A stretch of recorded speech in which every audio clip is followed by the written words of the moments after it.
इस वीडियो में दी गई जानकारी का उद्देश्य सामान्य जागरूकता और शैक्षिक जानकारी साझा करना है। भारतीय संविधान के अनुच्छेद 51A के तहत प्रत्येक नागरिक का कर्तव्य है कि वो वैज्ञानिक दृष्टिकोण, मानववाद और सुधार की भावना को बढ़ावा दे। भारतीय संविधान ने हम भारतीयों को रीति रिवाज, परंपरा और अपने धर्म को बनाए रखने की स्वतंत्रता दे रखी है, लेकिन रीति रिवाज, परंपरा और धर्म के नाम पर अंधविश्वास को बढ़ावा देना समाज और देश के लिए हानिकारक होता है। संविधान हमें अंधविश्वास के खिलाफ जागरूकता फैलाने का अधिकार देता है ताकि हम एक प्रगतिशील और तार्किक समाज का निर्माण कर सकें। इस वीडियो में व्यक्त विचार हमारे अपने हैं और इसका मकसद किसी की भावनाओं को ठेस पहुंचाना नहीं है। कृपया दी गई जानकारी को लागू करने से पहले अपने विवेक का उपयोग करें। हम किसी भी गलतफहमी या नुकसान के लिए जिम्मेदार नहीं होंगे। क्या होगा अगर कोई बच्चा अचानक कहे मैं पिछले जन्म में राजा था, वो जगह, लोग और कहानियां बताए जो उसने कभी देखी ही नहीं, नाम, गांव और यहां तक कि उसकी मृत्यु की कहानी। क्या ये पुनर्जन्म का सबूत है या सिर्फ दिमाग का भ्रम है? क्या ये एक गहरा अंधविश्वास है जो सदियों से हमें मूर्ख बना रहा है? नमस्कार, स्वागत है आपका समाज का सच में। आज हम विज्ञान के नजरिए से पुनर्जन्म और पूर्व जन्म की यादों का सच देखेंगे। हम पहले समझते हैं पुनर्जन्म क्या है। पुनर्जन्म एक धार्मिक मान्यता है जो हिंदू, जैन या क्रिश्चियन में गहरी जड़ें रखती है। इसके मुताबिक जब कोई व्यक्ति मरता है, उसकी आत्मा एक नए शरीर में जन्म लेती है। यह चक्र तब तक चलता है जब तक आत्मा मोक्ष या निर्वाण प्राप्त न कर ले। लेकिन यहाँ सवाल उठता है, क्या यह सचमुच होता है या यह सिर्फ कहानी में है जो सदियों से चली आ रही है? विज्ञान कहता है पुनर्जन्म का कोई ठोस सबूत नहीं है। यह सिर्फ एक विश्वास है जो सांस्कृतिक और धार्मिक परंपराओं से उपजा है। फिर भी कुछ लोग दावा करते हैं कि उन्हें पिछले जन्म की यादें हैं। जैसे कोई बच्चा कहता है, मैं पहले एक गांव में रहता था, मेरा कुछ और नाम था। वो ऐसी कहानियां सुनाता है जिससे लगे कि हाँ, ये सच है। ऐसी कहानियां सुनने में रोचक हैं, लेकिन क्या ये सच है या सिर्फ दिमाग का खेल है?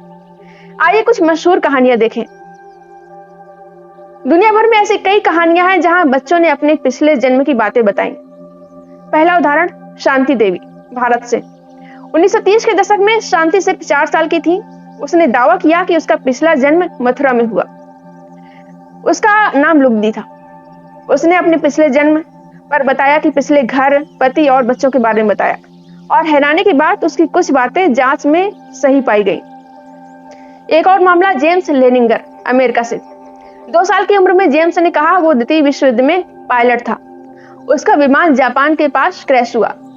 उसने विमान का नाम भी बताया और ऐसी कई जानकारियां दी जो रिकॉर्ड से मिलान करती पाई गई। ये कहानियां रोमांचक हैं, लेकिन क्या यह पुनर्जन्म का सबूत है?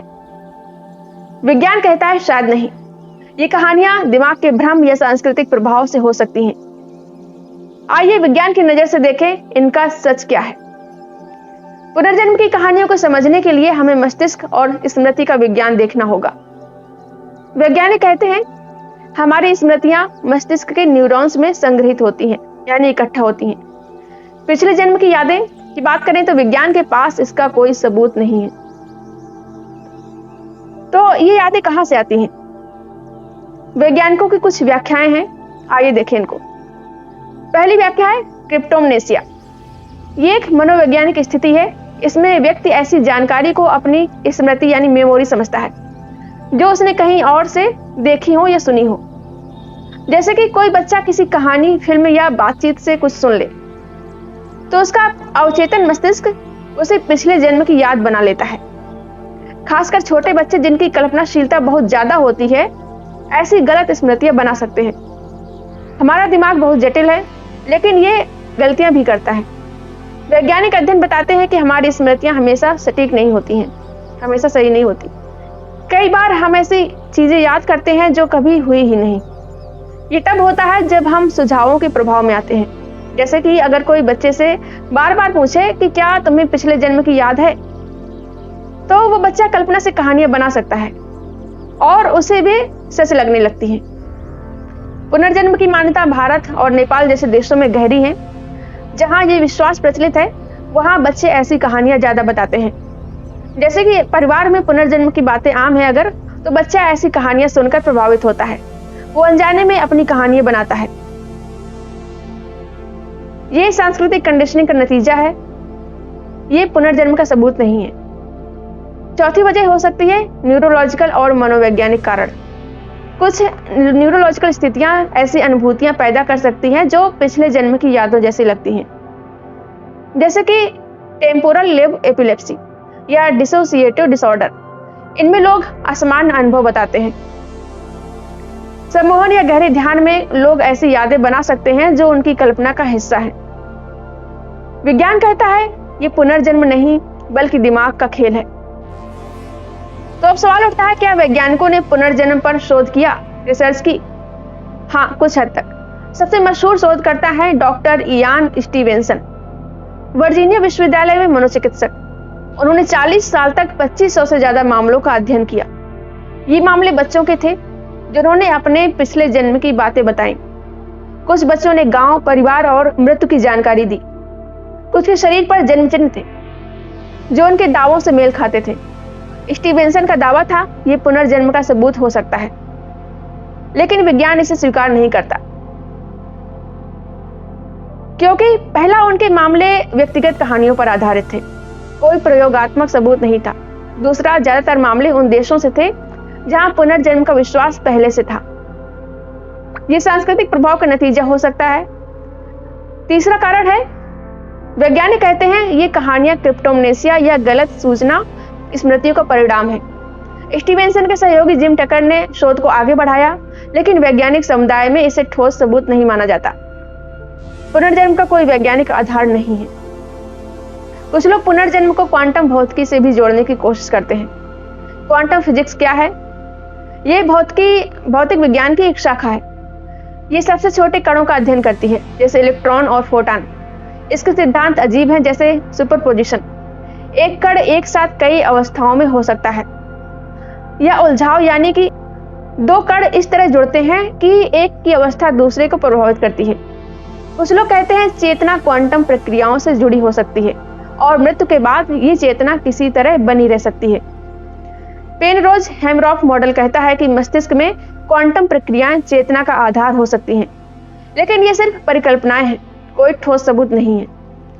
क्वांटम फिजिक्स चेतना को समझ नहीं पाई है और पुनर्जन्म को इससे जोड़ना सिर्फ एक सट्टा दावा है, सबूत नहीं है।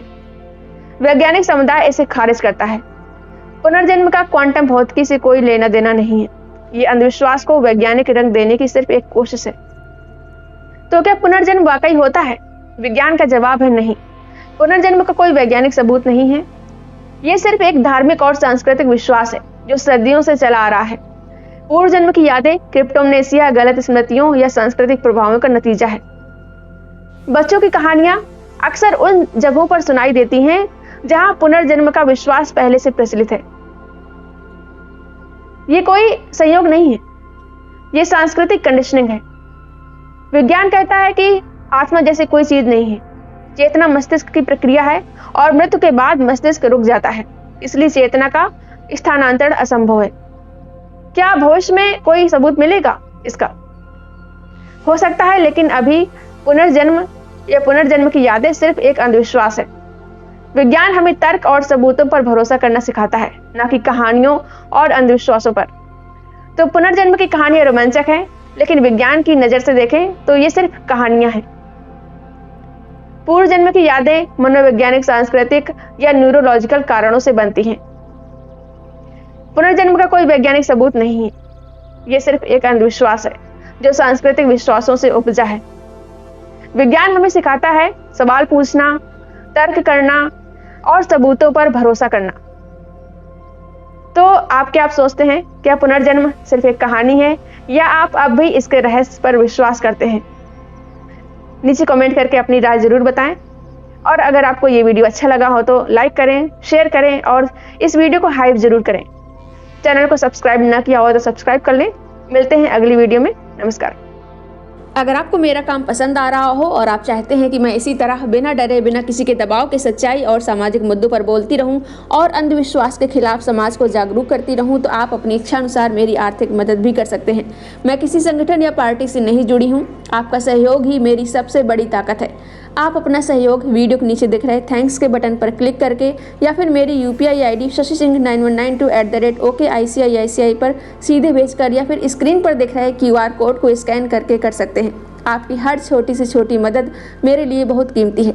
आपका छोटा सा सहयोग भी मुझे मजबूती देता है, क्योंकि जब जनता खुद साथ देती है तभी बदलाव होता है। धन्यवाद।